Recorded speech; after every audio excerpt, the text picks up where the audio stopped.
Hello, नमस्कार सभी को। एक समस्या हमें बहुत कई बार परेशान कर लेती है। जैसे कोई विचार ऐसा है जो हमारे ऊपर पूरी तरह डोमिनेशन कर लेता है, हमारी इंटेलिजेंस ब्लॉक हो जाती है। बार बार घूम घूम के वो विचार हमारे दिमाग में घूमता रहता है। उसके हल के लिए पहले तो ये देखें कि हमें वो विचार आया कहाँ से, मिला कहाँ से, इम्पल्स कहाँ से मिली है। घर पे आएं, आराम से बैठें, गहरी सांस लें और समझने की कोशिश करें कि वो विचार कह क्या रहा है। कोई हमने दुर्घटना देख ली है या किसी डर के कारण वो विचार बार बार आ रहा है, किसी की दुर्घटना देखने की वजह से, कोई पिक्चर ऐसी देख ली है या कोई सेक्स से रिलेटेड कुछ ऐसा है जो हमारे अंदर इम्पल्स से मैच किया है, तो हमारा माइंड बार बार उसी को ही घुमाए जा रहा है। अच्छी इम्पल्स हैं जो उत्तेजना वाली थी, वो हमारे माइंड को पूरी तरह से ई और एस सेंटर में, इमोशंस में और सेंस ऑफ वाइटैलिटी सेंटर में ले जाती है और इंटेलिजेंस हमारा वीक हो जाता है। करना हमें खुद से ही काम होगा। इंटेलिजेंस से ही हमें बैठ के सोचना होगा कि 2 दिन पहले तक ये विचार नहीं था, तब भी ज़िंदगी हमारी इतनी अच्छी चल रही थी, तो अब ये क्यों परेशान कर रहा है। यानी इसमें हमारी कोई वासना का इंडिकेशन है, डर का है, एंगर का है, उसको समझना होगा। फिर उसमें ये देखना होगा क्या हमारी साइलेंस इतनी कमज़ोर है कि एक विचार जो कि मैं नहीं हूँ, क्योंकि 2 दिन पहले भी वो विचार नहीं था, तब भी मैं था, और ये विचार आने वाले टाइम में चला जाएगा। जो है जो परमानेंट नहीं है वो जाएगा ही जाएगा। तो अभी इतना ज़्यादा मेरी साइलेंस को डिस्टर्ब करने का हक किसके पास हो, वो हमें समझना होगा। किसी इमोशंस के पास नहीं होना चाहिए। इस विधि को 1 या 2 बार करने में मुश्किल लगेगी, याद नहीं आएगा, घर आके हम ड्रिफ्ट होते रहेंगे।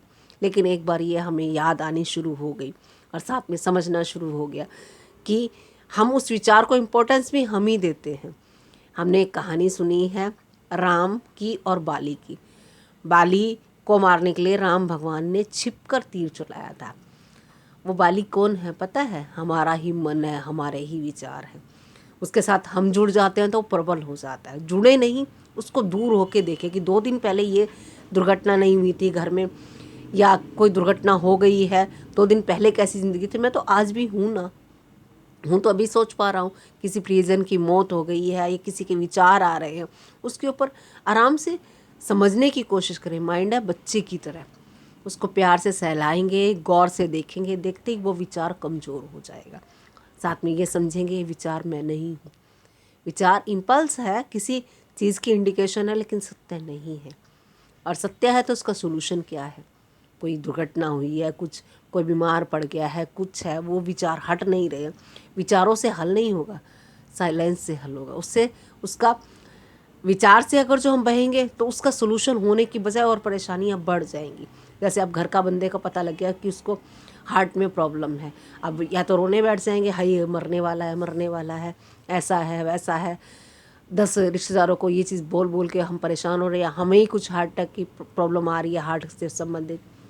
और एक होगा, अब जो चीज़ है वो तो है, सत्य है ये, अब इसके लिए क्या हल होगा? जितने टाइम हम जिंदा हैं हम क्या कर सकते हैं अपनी साधना के लिए, फ्रीडम के लिए, और इसको क्या दोबारा स्वस्थ रिवाइव किया जा सकता है? जैसे हमने बीमार किया है वैसे इसे स्वास्थ्य की तरफ ले जा सकते हैं।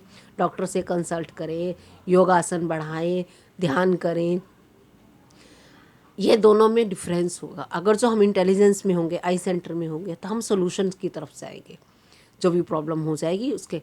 और अगर जो हम इमोशंस में होंगे तो हम सोल्यूशंस की तरफ नहीं जाएंगे, रोने पीटने में, ब्लेम करने में, दुखी होने में, इस सब में। इसमें दिमाग हमारा, इंटेलिजेंस धीरे धीरे मरना शुरू हो जाती है। और जो क्लियर होता है वही संत बनता है। तो क्लैरिटी बढ़ाएं, इंटेलिजेंस बढ़ाएं, और किसी तरह की कोई डिप्रेशन या किसी तरह की कोई परेशानी हमारे डिवाइन के आगे कैसे टिक सकती है? इंटेलिजेंस डिवाइन का दूत है। विष्णु भगवान इंटेलिजेंस के द्योतक हैं। इसलिए इंटेलिजेंस को हर कीमत में, और इंटेलिजेंस किस में से आती है? साइलेंस से, थॉट्स से नहीं। कुछ भी होता है, साइलेंस बहुत बड़ा है और परमानेंट है, स्पेस बहुत बड़ा है और परमानेंट है। हर शब्द के बीच में जो गैप है वो भी साइलेंस से ही है, तभी अर्थ निकल पाता है। पेड़ों के बीच में जो स्पेस है, कहीं भी स्पेस है, उसकी धीरे धीरे साधना बढ़ाएंगे तो हमें अपने अंदर भी स्पेस बनना शुरू होगा। और उसके ऊपर जैसे ही कोई विचार परेशान करने वाला आएगा तो जल्दी से उसके बादल हट जाएंगे और हमारा क्लैरिटी का सूर्य उदय हो जाएगा। आज इतना ही।